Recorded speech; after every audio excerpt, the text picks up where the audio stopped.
সুপ্রিয় দর্শক শ্রোতা ভাই বোন, ঈদের দিনের একটা চিরচেনা রূপ, একটা চিত্র হলো আমাদের সমাজে ছোট্ট বন্ধুরা, ছোট ছেলে মেয়েরা তারা বড়দের, গুরুজনদেরকে পা ছুঁয়ে সালাম করে থাকেন, কিছু হাদিয়া, কিছু উপঢৌকন, কিছু সালামি পাওয়ার উদ্দেশ্যে।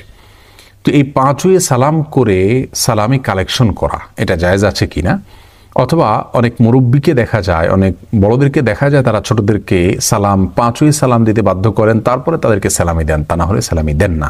তো এই কাজটা কতটা সঠিক, আমরা সেই বিষয়ে কথা বলবো। প্রিয় দর্শক, ইসলামে সালাম বলতে যে পরিভাষার কথা বলা হয়েছে, কোরআনে কারিমে রয়েছে পরিভাষার কথা এবং হাদিসেও রয়েছে।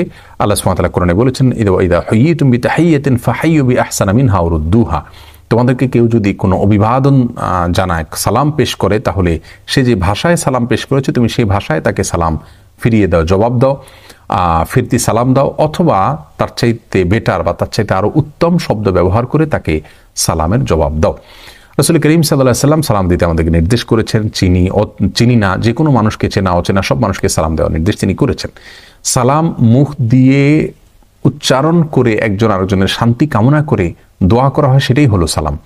পা ছুঁয়ে সালাম করার মতো কোনো ধারণা ইসলাম আমাদেরকে দেয়নি, যার কারণে পা ছুঁয়ে যে কাজটা করি এটাকে আসলে সালাম বলাটাই সঠিক নয়, এটা কোনো সালামই নয়। এটা আমাদের দেশের প্রচলিত একটি কালচার, যে কালচারটা খুব ভালো কোনো কালচার নয়, কারণ এর মাধ্যমে একজন মানুষ আরেকজন মানুষকে সালাম দিতে গিয়ে তথাকথিত শ্রদ্ধা প্রদর্শনের নামে তার দিকে মাথা নুয়ে ফেলা, এবং এটা কিছুটা আল্লাহর সামনে আমরা যে রুকু করি, যে সেজদা করি, তার সাথে সাদৃশ্য হয়ে যায়।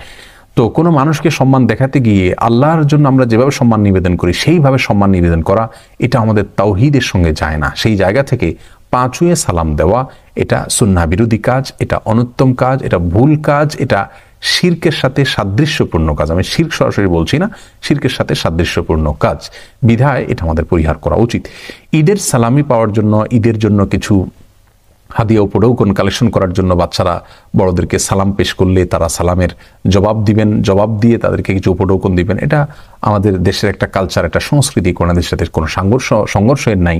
এটা হতে পারে, কিন্তু পা ছুঁয়ে সালাম করতে হবে, তারপরে দিতে হবে, এই জায়গাটা থেকে আমাদের বেরিয়ে আসা উচিত। বরং মুখে আসসালামু আলাইকুম রহমতুল্লাহ বললো, আমি ওয়ালাইকুম আসসালাম রহমতুল্লাহ বললাম, হাসি মুখে তাকে কিছু উপহার দিলাম, কিছু হাদিয়া পেশ করলাম, এটা হওয়া উচিত।